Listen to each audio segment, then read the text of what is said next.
네, 그리고 사실 명절 때 전을 많이 먹잖아요. 대부분 이제 직접 부쳐서 드시는 경우가 많은데 뭐 이렇게 기름이 튀거나 아무래도 기름을 많이 붓고 하다 보니까 기름이 튀거나 아니면 레인지에 살짝 데이거나 해서 그렇지. 화상 입으신 분들도 그렇게 많다고 해요. 여기 통계에 보니까 설 연휴에 그 화상 환자가 평일보다 3배가 와. 화상 환자 많은 거. 기본적으로 어때요? 전도 붙이고 뭔가 요리를 계속 하시는데 술을 먹고 하세요. 세상에. 예. 집중력이 떨어져 있고. 예, 집중력이 떨어져서 술을 평소에 이제 막 왁자지껄하면 누가 말 시키고 그러면 정신도 없잖아요. 아, 항상 술이 이렇게 문제예요. 술도 먹 그렇죠. 그렇죠. 예. 그러니까 약간 그런 정말. 막작지껄한 상황이니까 집중력이 확실히 떨어져 있어서 네. 그래서 진짜 응급실에서 일하면은 야 진짜 술이 엄청난 문제다. 진짜. 예, 국가의 그런 뭐 어떤 사람은 건강을- 잘못이 없어. 예. 술이 잘못이에요. 술이 잘못이다. 이런 생각이 들죠. 주로 아무튼 그러면 손을 많이 띄어서 오나요? 네, 손을 많이 대는데 그때 뭐 아주 불행하게도 뭔가 엎어요. 아이고. 엎어요. 그러면 이제 몸치에 쏟아지거나 아. 애들 머리에 쏟아지거나 이런 경우도 있죠. 너무 끔찍해요. 네. 자, 일단 만약에 그 집에서 약간 화상 사고를 입었다. 네. 이랬을 때 어떻게 해야 돼요? 시켜야죠, 무조건.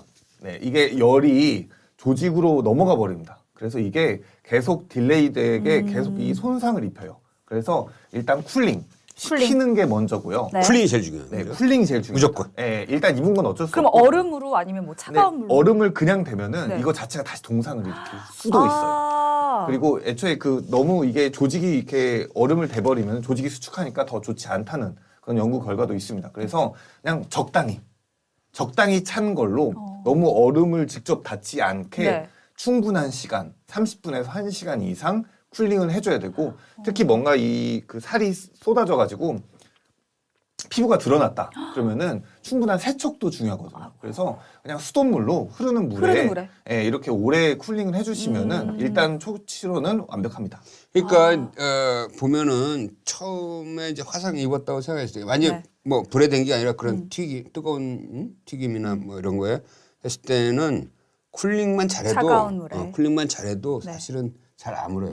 맞아요. 근데 요새는 이제 설 선물도 많이 들어오고 또 요즘 그런 거 있잖아요. 퀵 배송, 신선 배송 해가지고 이제 택배가 오면은 그 안에 드라이 아이스가 들어있는 경우가 굉장히 많은데 얼음 닿으면은 이제 오히려 안 좋을 수 있다고 하신 것처럼 드라이 아이스를 잘못 만졌다가 또 화상을 입거나 잘못되는 경우도 있을 것 같거든요. 동상이죠, 동상. 그건 동상이죠. 예, 동상이죠. 드라이아이스니까.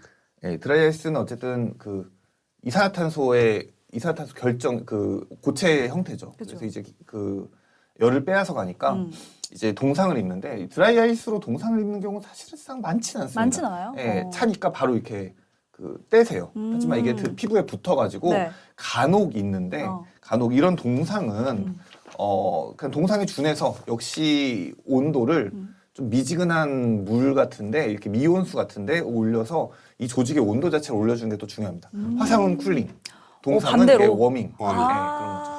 아무래도 이제 화상 환자가 많을 텐데 만약에 이제 그 자기가 화상을 집에서 가정 내에서 입었는데 이제 쿨링을 했는데도 네. 요런 거가 있을 때는 병원으로 와야 된다. 요 기준이 뭘까요? 일단 기본적으로 너무 그냥 멀쩡해 보이지만 않으면은 병원에 와서 소독을 받거나 치료를 받는 게 좋으시고요. 네. 특히 뭐 물집이 있거나 완전히 드러났다 이러면은 예, 와서 치료를 받으시면 좋겠습니다. 네. 그럼 집에서 응급처치할 수 있는 방법도 좀 있나요? 네, 그러니까 그 쿨링이나 쿨링이나 워밍도 있을 수 쿨링, 있고 쿨링이 또, 제일 좋아요. 또 연고들 또 사실 발라주시면은 대부분 다 좋습니다. 아. 항생제가 들어간 것도 좋고요. 네. 너무 스테로이드 그다음- 들어간 것만 안 바르시면은 그 다음에 이제 뜨거운 물이나 이런 뜨거운 기름을 이렇게 옷 위로 쏟아지는 경우 있잖아요. 그런 경우도 그럴 있겠네요. 때는 어떻게 해야 됩니까? 그럴 때 일단 옷을 벗겨야 되죠. 일단 벗겨야 되긴 하는데 어. 처음에 이게 피부랑 붙어버려요. 옷이 아, 그래요? 녹아서. 아이고. 그래서 피부가 녹은 거랑 옷이랑 완전 뭉개집니다. 뒤엉켜요. 그럼 바로 바뀌어야겠네. 그래서 바로 벗겨야 돼요. 아파도 처음에 아파도. 바로. 예. 근데 그대로 오셨다. 그래서 뭉개졌다. 그러면 저희가 상당히 그걸 벗기는데 이게 피부가 완쩍 나오거든요. 어휴, 그 아까운 피부가 그렇죠. 훌다네. 그 응급실에서 그 옷을 벗기는 것도 쉽지 않은 거예요. 저희 자르죠. 잘라야. 아니 당연히 잘라야 네, 되는데. 그래서 저희는 그 옷 자르는 아예 그 가위가 따로 있습니다. 800만 원짜리 그 옷만 전문으로 자른 가위가 800만 있어요. 원이요? 네, 이게 800만 원짜리. 살 쪽은 안 다치게. 안 다치게. 이렇게 긁으면은 사람 옷이 바로 잘려버립니다. 800만 원이요. 800만 원. 아니 두 분이서 너무 아무렇지도 않게 아니 얘기하시는데 가정에 비치하기는 좀 비싸네. 아 비싸죠. 보면 너무 끔찍하거든요. 오시면 됩니다. 아니 그 기기 그 800만 원 화상 환자 옷 제거하는 외상. 외상 네, 환자들. 추락 환자들 옷 빨리 벗겨야 그 되는데 응급센터 진짜 필요하겠다. 네, 필요하죠. 그래서 쫙 긁으면은 정말 신기해요, 그게. 잘 벗겨. 네, 그럼 바로 잘라집니다. 근데 혹시 그 간혹 이거 자기 옷 명품인데 나중에 치료 받고 나서 이거 왜 잘랐냐 막 이렇게 아이, 그러시면 안 되죠. 있어요. 진짜요? 네, 저희 그래서 아무리 오염되고 찢어지고 변이 막 심하게 묻고 그래도 물어보는 거예요? 걸릴 수는 없어요. 다 모아둡니다. 잘라도 옷을 잘라도 일단 모아둬요. 환자분 거니까. 그다음에 꼭 물어보거든요. 물어봐야지. 네, 이게 비싸 보인다. 그러면은 진짜로 아니 지금 보호자한테라도 비싸고 뭐가 중요한 게 아니라 지금 그런다. 응급 상황인데. 아니 그 물 빠진 사람 치료가 구했더니 우선이죠. 보따리 내놓으라는 거하고 똑같은 거지. 너무합니다. 저희 그 너무 많아가지고 아. 저희 그 다 물어보고 합니다. 저희 와. 너무 많이 시달려가지고 세상에, 그걸 충격이네. 물어볼 수밖에 없어요. 그래서 특히 근데 뭐털 에르메스인데 그 잘랐으면. 아니 에르메스가 지금 중요합니까? 지금 털 치료 패딩 같은 거 특히 저희가 이렇게 패딩 같은 거 고가의 짭짤하면은 그 침대 광고 하는 거 있죠. 그 막 그 피터 달린 거. 이게 푹 날아가는구나. 날려가지고 어. 그러면 저희가 안 잘라요. 저희가 이거 자르면 안 돼. 야 이거 자르면 야, 우리 치료에 방해돼. 알겠습니다. 야, 이게 은근히 의외로 많은 거네요. 다양거를 많죠. 또 신경 쓰셔야겠네요. 항상 못 자르고 있습니다. 저희는 알겠습니다. 동의를 받아야겠네. 동의 받아야죠. 네, 지금 또 라이브 질문이 하나 더 들어왔는데 화상 입었을 때 치약 바르면 낫는다고 하는데 응급처치로 어떤가요? 누가 사실인가요? 그래요? 저건 누가 어디서 들은 누가 거야? 그래요? 치약이요? 안 됩니다. 큰일 나지. 어. 큰일 나요. 안 돼요. 안 된대요. 예, 안 된다고 그 스킨 합니다. 이리테이션 그러니까 오히려 더 예, 화학적 자극이 자극을 돼가지고. 줄 것 같은데. 예, 자극을 줘서 아예 그냥 치약은 그 이빨에 쓰시고 네, 연고가 있으면 화상 하여튼, 연고 있으면 발라주시고. 됐다. 그럼 무조건 쿨링. 네. 쿨링. 즉시. 잘 즉시 씻고 쿨링. 네. 알겠습니다. 여기 하나 이제 질문이 하나 올랐는데 네. 이제 칼에 베었을 때 지혈을 어떻게 하나 현장에서 이제 어떻게 해야 될까요? 네. 네, 저희 그 지혈 그 칼에 베었을 때 상처가 났다. 그럼 이것도 씻어주는 게 일단 가장 좋습니다. 저희 병원에 오셔도 그 이리게이션 흐르는 물에, 씻어주거든요. 흐르는 물에. 소독? 예, 근데 집에 식염수 오염되지 않은 깨끗한 식염수가 있으면은 그걸로 이제 소독 그 씻어주시면 가장 좋고 네. 없으면은 그냥 수도를 틀어서 그 천천히 수도로 이렇게 씻어주시면은 네. 좋습니다. 적정 시간에 네. 이제 씻어주고 그 다음에 중요한 건 압박 아니에요? 예, 그러니까 그다음에 지혈을, 이제 네. 압박을 하는 거죠. 충분히 씻었다고 하면은 집에 꺼즈 같은 상비 꺼즈 같은 게 있으면 좋은데 그걸 이제 뜯어서 꼭 잘 눌러만 주시면 네, 지혈을 그렇게 해주시면은 됩니다. 네. 수건으로 없으면은 그 세탁한 수건으로 눌러주셔도 되고, 예. 근데 화장지로 누르는 경우 많거든요. 그렇죠. 화장지 급하니까. 붙어요. 예. 늘러붙죠. 네, 화장지 늘러붙어요. 이건 아이고, 별로 안 좋고. 그렇죠. 그리고 가장 저희가 싫어하는 게 그 지혈 그 연고? 가루 있어요. 가루. 가루. 뭔지 알아요. 그건 아닌 것 같아요. 예, 이 가루가 정말 이 조직 안에 다 들어가가지고 저희가 이거 벗겨내는데 엉겨 붙는군요. 예, 엉겨 붙어요. 아이고. 그러니까 예, 고생합니다. 지혈 뭐 가루를 하는 건 쓰지 않는 게 좋은 거죠. 네, 그냥 그건 쓰지 않고 그냥 예, 거즈로 잘 씻고 눌러만 거. 주시고 병원에서 처치를 맡겨주시면. 이런 거는 사실은 이제 공식처럼 외워야 돼. 화상은 쿨링, 쿨링. 출혈은 압박. 압박. 이건 동상은 워밍. 워밍. 아, 이거는 그래서 이게 피난다고 도망가면 안 돼. 그렇죠. 그냥 바로 압박. 어디로 도망가죠? 아니 그러니까 막 무서워서 막 도망가도 날 텐데. 네. 아니, 근데 사실 서울이나 피를 보면 달려들어야지 도망가면 안 된다. 알겠습니다. 보통 산소 요새 설날도 요새 좀 약간 포근하니까 그렇죠. 설날에도 산소 가기도 하고 또 갔다가 뭐 뱀에 물리기도 하고 요새 뱀이 많아. 맞아요. 벌에 쏘이거나. 벌에 쏘이는 경우도 있는데 이럴 때 일단 하나부터 일단 벌에 쏘이면 어떻게 해요? 벌은 일단은 침을 제거를 해야 되죠. 예, 벌이- 침이 남아 있는 경우가 있어요. 여기 벌침. 남아 있어요. 예, 말벌은 막상 이게 침을 그 다회용이라서 침이 안 남는데 꿀벌한테 쏘이면 남아요. 이 침 네. 꽂혀 있어요. 예, 꿀벌은 일회용이거든요. 보여요? 그 침이. 예, 그 보여요. 그래서 그 카드 같은 거, 신용카드 같은 걸로 긁으면 이게 나옵니다. 신용카드 긁을 때가 많네. 예, 그렇죠. 예, 저희도 신용카드 긁는 거 카드 긁는다고 해요. 우와. 그래서 이게 보이면은 그걸 제거해 주시면 이게 계속 이게 카드로. 독성을 낼 수 있으니까 이걸 먼저 제거해 주시고 그다음에 외상 처치랑 똑같습니다. 잘 그러니까 흐르는 카드를 씻어 이렇게 주시면 돼요. 살짝 치면은 긁으면 네, 이렇게 긁으면 이렇게 벗겨져요? 예, 긁어 나와요. 카드로. 예. 그리고 너무 이게 벌써인 건 사실은 응급실까지 대체로 안 오셔도 되는데 알러지가 있을 수 있어요.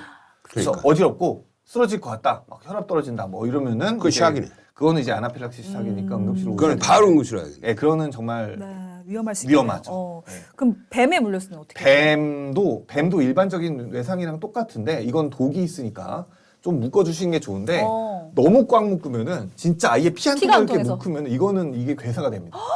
그래서 오. 이거는 정맥을 묶을 정도로만 살짝, 왜냐면은 이게 독이 한 번에 심장으로 돌아가서 한 번에 이제 전신으로 돌면은 이 독 때문에 위험할 수 있어요. 그래서 독이 최대한 천천히 퍼지도록 살짝만 묶어주시면 되고 나머지 이 상처는 역시 입으로 닦으면 절대, 입으로 빨면 절대 안 뭐 돼요. 같은 저 예전에 입으로 안 이렇게- 돼요, 안 돼요. 어. 예, 그거는 이 상처가 있으면은 그 빠는 사람한테도 안 좋고 애초에 이걸 뭐 독을 제거할 수 있는 그 방법이 아니에요. 역시 다른 상처랑 마찬가지로 씻어주세요. 잘 이렇게 그 상처를 묶고 씻어주신 다음에 최대한 씻었다 하면 이제 응급실로 와서 저희가 반응을 좀 근데 봐야 아까 됩니다. 댓글 중에 씻다가 오히려 감염되는 거 아니냐 아니요. 이런 얘기도 흐르는 있어요. 이게 흐르니까요. 흐르는 그러니까. 물로 충분히 씻어주시면은 안 씻는 것보다 훨씬 낫습니다. 훨씬 나요. 예. 그리고 수돗물이 의외로 깨끗해. 아리수. 네, 아리수, 예. 아리수. 아예 그 비교한 논문이 있어요. 어. 예, 그냥 식염수를 썼을 때랑 수돗물 썼을 때랑 우리가 식염수 쓰면은 한두 통 쓰잖아요. 네. 근데 수돗물로 하면은 10리터, 20리터 하잖아요. 그러면은 이 깨끗한 물보다 수돗물을 많이 하는 게 오히려 더 좋다. 네. 그거 재밌네. 그렇구나. 그거 재밌네. 오히려 좋다. 흔하게 이제 많이 볼 수 있는 명절 때 응급센터에서 많이 볼 수 있는 게 이렇게 다치는 거죠, 다치는. 다치는 네, 거죠. 특히 맞아요. 그 남자분들 술 먹고 평소에 안 하던 거 있죠. 아, 설거지 내가 할게. 근데 그 와인 마셨어요. 나 이거 왜 이렇게 웃겨? 그 와인 술이 문제네요. 그 계속. 와인잔 닦다가 와장창 깨가지고. 깨가지고 아, 그러면 어떡해요. 남자분들 되게 당당히 오시는데 엄청 심하게 다쳤고 그 와인잔 때문에 막 어우. 손 막 다 거덜나 있고 어우. 이런 것들 많습니다. 그래서 세상에. 평소에 설거지 안 하셨으면은 그때도 그냥 좀 참으시든지 술 깨고 다음날 아침에 설거지 하시든지. 술을 안 드셔도 되잖아요. 네, 그렇죠. 아 이게 진짜 와인잔 무슨 병 이런 거 많이 깨져서 오겠네. 맞아요. 그리고 많이 꺼내놓잖아요. 거기에 배에서 그렇죠. 오겠네. 그다음에 또 평소에 설거지 안 하는 분들이 꼭 장갑 안 끼고 칼 닦아요 손으로. 어우. 예, 칼 이렇게 칼 가끔 손으로 닦는 술 한 잔 거예요. 먹은 데다가. 예, 그래서 칼 닦다가 그야말로 확 베인 거예요. 어떡해요. 그런 것도 있고 평소에 이런 문지방 같은 것들도 그냥 아무렇지도 않게 다니다가 술을 집에서 많이 마시면은 그 문지방이 흉기가 됩니다. 아, 그리고 거기다 문 걸려 닫는 거 있죠. 넘어지는구나. 네, 문 닫는 거 있죠. 아. 그래서 이 문이 뭐 그 엄지발가락에 부딪힌다든지 엄지발톱 들린다든지 너무 아플 것 같아. 우리 그 진짜 아프잖아요 문지방. 아우. 근데 문콕, 네, 문콕 진짜 아프고 막 실제로 욕이 막 나가는 거잖아요. 근데 얼마 전에 그 명절 때 작년 추석 때 문콕을 했는데 네. 그 마지막 새끼 발가락에 문이 돌아가가지고 그 십자로 돌아간 거예요. 네. 새끼 발가락이. 그래서 이거는 정말 우리가 설명만 해도 현실적으로, 지금 제 예. 새끼 발가락이 지금 너무 아픈 것 새끼 같아요. 발가락이 90도 돌아가신 거예요. 어떡해요. 저거는 와 대단하다. 저 정도. 그러니까 집에서 네. 그 술 많이 드셨다고 집이라고 안심하지 마시고 그냥 천천히 걸으시고 이렇게 천천히 명절에는 아, 집 이게 안에서 다 아니, 사고가 나는 조심, 거군요. 듣고 보니까 명절이 우리 인생에서 공포인데요? 제일 위험한데. 아 위험하죠. 제일 위험해. 그리고 계속 선생님께서 이제 술을 조심하라고 하셨는데 지금 댓글 중에 명절 때 큰 집 가서 말벌 담금주 마셨다가 기절을 했는데요. 무사히 깨어나긴 했는데 응급 상황이었을까요? 돌아가실 뻔했습니다. 와. 이거 아나필락시스 온 거죠, 저게. 말벌 특히, 담금주. 예, 말벌 담금주. 저희 딱 5일 전에 말벌 담금주 드시고 진짜 심정지 나가지고 아니 저 말벌에 담근 그 술에 담궜는데도 아직 그 항원이 있는 거예요? 있죠. 오 신기하네. 예, 그 독 자체가 사실 이게 어머. 그게 아니 말벌 담금줄 왜? 우리나라 사람은 이런 게 있어요. 저는 말벌 담금주가 있는 거 나는 지금 그걸 처음 노봉방주라고 그 벌이랑 네. 그다음에 벌집이랑 그 애벌레까지 다 넣어요. 아, 그럼 이게 노란 국물이 돼가지고 그게 아 이게 큰 그 네. 이 무슨 그 유리병 안에 큰 거에 그 벌 그대로 옛날에 왜 예. 뱀 들어가 있는 말벌로도 뱀처럼 예. 담금주를 만드는 거 처음 말벌을 알았어요. 오. 그게 한 2년 정도 독을 묵혀야 된다고 하는데 사실은 이게 독이 막 그 중화되거나 사라지지 않고 그냥 남아 있거든요. 그래서 조금만 먹어라라고 하는데 그게 그냥 전반적인 뭐 심독성 뭐 그런 게 다 있습니다. 그래서 우리나라 사람들 특히 그 격언이 그거예요. 이게 독인데 네. 조금씩 먹으면 약이다. 아이고. 이런 격언이 있습니다. 독은 절대, 독이죠. 예, 독은 독이에요. 독은 독이에요. 조금 먹어도 독입니다. 아니 근데 깨어났다고 하셨는데 깨어나면 괜찮은 거예요? 일단은 아나필락시스가 초반 단계만 넘기면은 괜찮아요. 일단 항원이 없어지니까 괜찮긴 한데 어이구. 아주 위험한 위험한 거죠. 거죠. 예, 큰일 날 진짜 뻔했네. 죽을 고비를 실제로 심정지 나가지고 제가 그 살렸거든요. 5일 전에 살려고 오. 계십니다. 그분 지인한테 선물 받은 그 말벌주인데 말벌. 말벌 몇 마리나 들었어요. 그랬더니 지인한테 선물 받아서 그건 잘 모르겠는데요. 뭐 이러시더라고요. 물론 그 이 말벌 어. 당금주를 그러니까 마신 모든 사람이 그런 샥이 오는 건 아니고 그죠. 거기에 민감한 알러지가 사람 있는 분. 그렇죠. 근데 그걸 알 수 없잖아요. 알 수 없네. 알수 없죠. 안 먹는 게 안 먹어야 됩니다. 그냥 그죠. 안 먹어야 돼요. 알 수가 없는 뭐, 네. 그 초술 뭐 그 종류도 되게 많아요. 그 알러지 처음 종류도 알았네요, 또. 되게 많아요. 그걸 아예 통째로 그냥 그 무슨 벌집까지 통째로 넣어서 간다. 벌집까지 넣어야 돼요. 그게 약효가 좋답니다. 벌집까지는. 아, 말벌 담금주는 절대 드시지 않는 걸로. 이게 응급실이라는 게 세상에 하여튼 약간 요지경 같은 일들이 다 벌어지는 네. 이 세상의 축소판 뭐 이런 것 같다는 생각이 좀 드네. 아니 근데 명절 지나고 나면은 이제 어머니들이 명절 증후군 왔다 뭐 이런 얘기도 많이 하시잖아요. 그것도 응급치료가 혹시 가능한가요? 명절 증후군이라는 게 사실 뭐 그 명절 이제 지나고 약간 허탈하고 뭐 음식 준비 많이 해서 뭐 이런 것들도 얘기할 수 있고 네. 근데 저희가 얘기하는 명절 증후군 그러니까 명절 신드롬은 네. 그 가족끼리 어머니 아버지를 모시는 음. 그 가족이 있고 형제 중에 네. 안 모시는 분들이 있어요. 오. 그럼 안 모시는 분들이 와서 예. 이렇게 될 때까지 뭐 했냐? 라고 싸움이네. 응급치료는 약간 싸움 같기도 한 가족끼리 급성 효도 급성. 하러 오시는 거죠. 아. 그래서 이 우리 어머니가 지금 완전히 뭐 너무 건강이 안 좋아 보인다 뭐 이렇게 오시는데 막상 아무 문제 없고 평소랑 비슷하고 혹은 네. 노안이고 그래서 그냥 그냥 포도당 맞고 그냥 집에 가시고 그런 이런 경우도 있구나. 급성 효도가 명절 증후군이라고 저희가 그렇군요. 그럴 수도 있겠다. 이게 네. 이제 그 오래간만에 모이면은 뭐 평소에 안 하던 갈등이 일어나서 그렇죠. 뭐 그런 게 네, 생길 수 맞아요. 있고. 그리고 명절 원래 증후군 병원에서 제일 무서운 게 보호자가 삼촌. 삼촌? 평소 뭐 형이나 동생한테 별로 이렇게 안 했다가 아. 갑자기 와가지고 명절 때만 돼가지고. 막 오버해서 막 항의하고 막 고모 네. 고모. 삼촌 삼촌 위험하죠. 삼촌 고모 갑자기 그다음에 할 말이 많으신 것 평소에 같아요. 없던 평소에 잘 안 찾아오던 아들 이런 사람들이 올라왔거나, 연락도 없던. 서울에서 내려왔거나 갑자기 아. 네 어디 뭐 이게 언제 평소에 뭐 못해준 거에 대한 미안함이 있었는데 갑자기 그 아프니까 그러면 오히려 더 그걸 오버해서 이제 막 화를 내는 거죠. 항의도 하고 뭐도 하고 뭐. 네. 근데 사실 명절 증후군 하면은 보통 이제 어깨나 허리 통증을 이야기하는 경우가 많잖아요. 그 부분은 좀 응급실에서 해결을 해줄 수가 있나요? 사실 저런 뭐 골절 있거나 이런 정도가 아니면은 저희는 그냥 진통제 드리고 기본적으로 어떤 급성 질환을 감별하는 곳이 저희 그 권역 응급으로 센터기 때문에 네. 엑스레이 찍고 괜찮으면 그냥 진통제 드리거든요. 그래서 이런 것들은 본인이 판단하셔서 네. 괜찮은 것 같으면은 명절 끝나고 그냥 로컬 병원에 가시면 될 것 같습니다. 그리고 이게 명절 응급의료에서 굉장히 중요한 것 중에 하나가 네. 이제 예를 들어서 뭐 심근경색으로 스텐트 같은 걸 이미 이제 하신 분이라든지 아니면은 그런 뭐 심근경색으로 치료 받으신 네. 분들이 약간 명절에 느슨한 분위기에 조금 뭐 기름진 걸 많이 드셔서 뭐 그런다든지 그렇죠. 그래가지고 응급실에 실려오는 거예요. 그런 경우 많이 경험하죠. 많이 있죠. 그러니까. 아주 많이 있죠. 살짝 방심해서. 일단 방심해서도 있는데 애초에 사람이 그 명절은 특별한 날이에요. 그래서 평소에 하던 행위를 하는 게 아니라 뭔가 이제 가족도 모이고 왁자지껄 하고 자기 에너지 레벨도 좀 올라가고 피로도도 좀 올라가기 마련이죠. 그렇죠. 그래서 이게 평소에 루틴대로 살다가 이제 명절 때 이제 몸에 무리가 간다든지 어떤 뭐 스텐트 하신 분들은 실제로 심장 뭐 더 막힌다든지 뭐 이런 경우들이 평소보다 더 많은 것 같아요. 그렇죠. 근데 이런 경우는 굉장히 위험한 거잖아요. 그죠? 그렇죠. 완전 그런 건 초응급인데. 그래서 저희가 명절 때도 일하고 있는 거죠. 그러니까. 정말 고생이 많으시죠. 당뇨병 환자도 좀 그렇지 않나? 당뇨병 환자도 평소에 혈당 관리 잘하다가 당 스파이크. 그렇죠. 스파이크 온다든지 네. 혹은 뭐 이제 내가 많이 먹었으니까 이제 인슐린을 올려야 돼라고 했다가 저혈당 거꾸로. 거꾸로.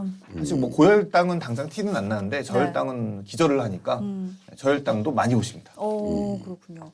근데 사실 이제 경증 환자들이 이런 특수 때 몰리다 보면은 중증 환자들이 치료를 받지 못하는 경우도 생길 것 같은데 실제로 좀 인력이 부족함을 현장에서 많이 느끼실 것 같아요. 늘 항상 사람이 없고 바쁘고 힘들죠. 저희 뭐 바이탈과들이 다 어쩔 수가 없습니다. 특히 그냥 응급실로 무조건 오시니까 응급실로 뭐 저희가 어쨌든 그걸 가려서 진단하고 해야 되는 건 저희 의무긴 하지만 네. 어쨌든 너무 경증 환자분들 특히 술 드시고 뭐 어디 뭐 이런 분들이 많이 오시면은 그쪽에 저희가 인력을 뺏기면은 네. 막상 이 중증 환자 처치가 제대로 안 되는 상황이 제법 있습니다. 그러니까 술이 계속 문제인 것 같아요. 이게 이제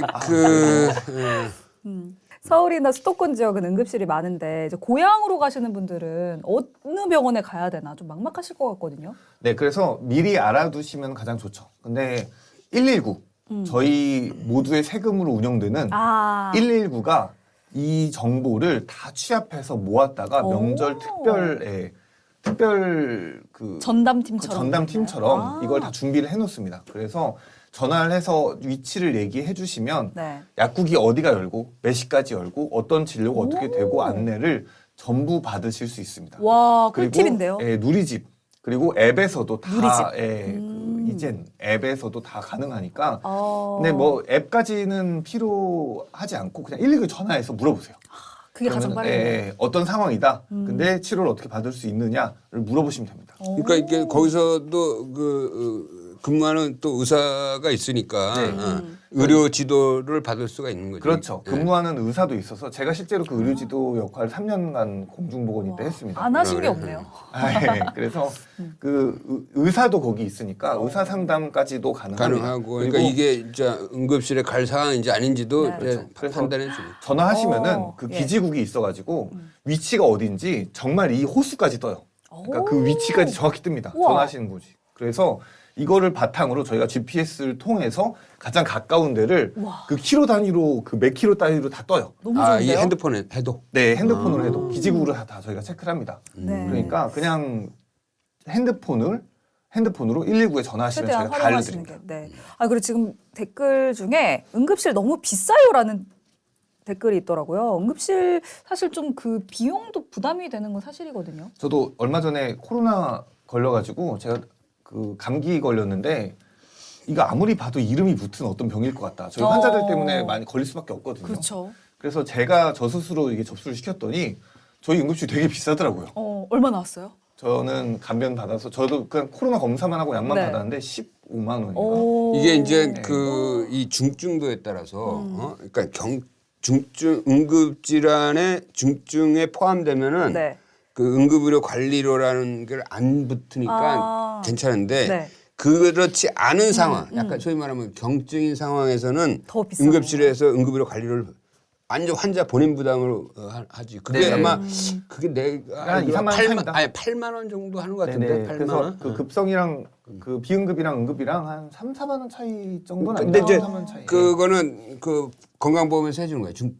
이게 응급실에 와도 되는 병이었다. 물론 일반인들은 모르지. 네. 일반인들은 알 수가 없는데 일단 왔을 때 경증이라고 판단이 됐을 경우에는 그걸 자기가 돈을 다 내야 돼. 그러니까 소위 말하면 응급실 입장료. 그게 약 입장료. 8만 원. 입장료 근데 이게 8만 원. 비싸긴 해요. 네. 비싸긴 한데 막상 생각을 비싸야지. 비싸야지. 안 생각을 그러면 해보시면은 저희 응급실에 응급학과 전문의가 뭐 한 이제 한 2-3명쯤 있거든요. 그리고 저희 전공의도 있고 그리고 간호사 선생님들 한 30명쯤. 근데 이게 야간 24시간 365일 일을 하고 있단 말이에요. 근데 이제 그 도구들도 다 준비해 놔야 되고 그리고 탁과 선생님들 뭐 내과, 외과, 산부인과 이 당직들도 전부 다 이 응급실 때문에 일을 하고 있는 거예요. 네. 온콜로 일을 하고 있고 그에 병원의 모든 것들이 이제 응급실을 운영을 하려면 작동을 시켜놔야 되거든요. 그렇죠. 그 유지 비용과 그다음에 유지 소방 비용. 비용들이 있어요. 그 소방관분들도 이 소방 조직을 운영하는데 기본적으로 한 번 출동할 때마다 원가가 16만 원인가 그래요. 더 들어요. 16만 원 더 들어요. 저도 와. 네, 아마 이게 옛날 통계일 겁니다. 어마어마하네요. 이게 이제 그 소방청 그 전체 구급 관련 예산이 있을 거 아니에요. 네. 직원들 월급 뭐 네. 다를 출동 건수로 나누면 거의 20만 원에서 30만 원. 네, 한 번 출동할 때 그 그렇죠. 세금이 그 정도 들어요. 이 조직을 운영해서 우리가 진료를 보는 건 되게 간단한 것 같은데 네. 막상 그 간단한 걸 위해서 너무 많은 어마어마한 비용. 인력과 시스템과 그쵸. 장비와 엄청난 게 필요하고 근데 준비되어 뭐 있어요. 응급의료라는 게 사실 뭐 국방과 같은 거지. 국민의 건강을 지키는 뭐 안보 같은 개념이죠. 예. 그렇죠. 어느 지역에서나 똑같은 의료 네. 서비스가 있어야 되는 거고 24시간 있어야 되는 거니까. 그러니까 비용도 만만치가 않으니까 언제 응급실을 가야 할지 정확히 좀 알려주시면 헷갈리지 않고 딱 그게 일반적으로 저희가 언제 응급실에 오세요라고 말하는 건 사실은 되게 그건 불가능하죠. 위험해요. 말할 수도 없고 어렵습니다. 근데 사실 뭐 처음으로 말씀드리고 싶은 거는 사람 몸이라는 게 많이 이제 환자를 보다 보니까 느끼는 건데 몸이 알아서 얘기를 해요. 네, 그래서 야 이건 정말 안 된다. 응급실에 가야 된다라고 본인이 판단하시면은 네. 대체로 그 판단이 맞아요. 맞아. 네, 나 그러니까, 이 말에 동의해. 네, 그래서 이게 내가 아파서 안 되겠다. 응급실 가야 되겠다라고 본인이 느끼시면 그 오세요. 그럴 때는 와야 돼. 네, 그럼 이제 이게 저희가 판단해드립니다. 네. 그 무슨 심근경색이건 뭐 하여튼 그 아니 중증들의 그 첫 번째 오게 된 이유가 네. 이거 진짜 이상하다는 거예요. 네. 환자들이 느끼는 거예요. 아 이거는 평소랑 이거 너무 이상한데? 다른데? 네. 그냥 단순히 그냥 배가 살짝 아파 이게 아니라 진짜 이상한데 이런 거지. 평생 응급실한 데를 처음 와봤다. 특히 남성분들 많이 그래요. 근데 딱 오자마자 바로 그냥 심근경색. 바로 저희 막 달리고 이런 경우 되게 많아요. 와. 본인이 아시는 거예요. 아, 이 몸에 우리 몸의 장기라는 데가 특별하게 많은 이상이 생기면은 그거를 몸에게 우리 뇌한테 알려주게 되어 있어요. 그렇군요. 예, 이런 직감적으로. 어떤 보호 기전 같은 걸 좀 믿게 되는 게 있습니다. 네. 응급실에 많이 있다 보죠.